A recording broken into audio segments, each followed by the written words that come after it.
শেখ হাসিনা কোনো হত্যা করে নাই। যেডি মারা গেছে হেডির ময়না তদন্ত হওয়া দরকার। হেডিরে ময়না তদন্ত ছাড়া কবর দেওয়া হলো কেন? আমলিগ চিরজীবনেও বাতিল হবে না। শেখ হাসিনা একজন যোগ্য ব্যক্তি। এই দেশে শেখ হাসিনা যা করে গেছে, আর এরা যে চুরি চামারি করে খাইতাছে, 6 মাসের মধ্যে শেয়ার বাজারে 21,000 কোটি টাকা কোথায় গেল? উপদেষ্টারা এই জবাব দিক। এই 21,000 কোটি টাকা কে পাচার করছে এটা তো শেয়ার বাজাররা জানে, আর এই দেশে উপদেষ্টারা জানে। এই উপদেষ্টারা হইছে সবাই চোর। উপদেষ্টারা সবাই চোর, সবাই চোর। যে কয়জন উপদেষ্টা আছে সব শালাই চোর। ব্যাগ দিক দিয়ে চুরি করছে, কোন দিক দিয়ে উন্নতি করছে? মানে এই যে শেয়ার বাজারের 600 কোটি টাকা নাই, এই যে 3 বস্তা টাকা পাওয়া গেল একজনের বাসায়, এই টাকাগুলো আসলো কোথা থেকে? শেখ হাসিনার বিচার হওয়া প্রয়োজন না?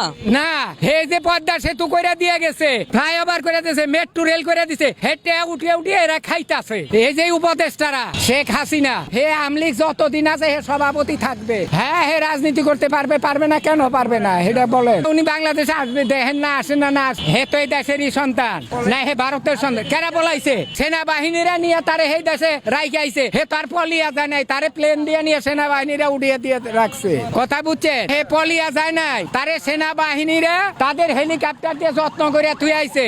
কয় যে তারে ফিরত আনতে হবে, তাহলে তারে ফিরত আনতে হলে সেনাবাহিনীরা কয় না কাছে ফিরত দাও। সেনাবাহিনীরা বলে না কেন যে ফিরত দাও? সেনাবাহিনীরা ফিরত আনো। আগামী জাতীয় সংসদ নির্বাচন কেমন হওয়া প্রয়োজন? সুষ্ঠু এবং শান্তিপূর্ণ হওয়া দরকার। সংস্কার ছাড়াই যদি এরা নির্বাচন দেয়, এরা খালি কয় এই সংস্কার করবে, কোন সংস্কারই তো হইতাছে না। কোন সংস্কার হইতাছে? হ্যাঁ পারবে, আমলিগ অংশ নিবে। যারা আমলিগের ভালো লোক আছে সবাই কি কোনো হত্যাকারী? ভালো লোক কয়জন আছে সেটা আপনি বাইর করেন। যে যারা এই দেশে প্রকৃত লোক, যারা ভালো, আপনি যদি ভালো হন, আপনার কি দোষী সাব্যস্ত করা যাবে? তাহলে আপনি নির্বাচন করতে পারেন। যে অপরাধ করছে তার বিচার হবো, যে অপরাধ করে নাই হে কোন দোষে দোষী, যে অপরাধ করে নাই হে কোন দোষে দোষী, যে হত্যা করছে তারাই নেবে। দেশের যে 4,646 জন পুলিশ মারা গেছে, হে পুলিশ কি এই দেশের সন্তান না? হেরা তো সরকারের হুকুমে গুলি করছে, তাহলে তাদের কথাটা উঠে না কেন? হেরা কি এই দেশের সন্তান না? শুনেন, হেরাও তো এই দেশের আমার ভাই আছে, আপনারও ভাই আছে। তাইলে হেরা যদি অন্যায় করে থাকে, এই দেশের প্রজাতন্ত্রের চাকরি করে, প্রজাতন্ত্রের কর্মচারী,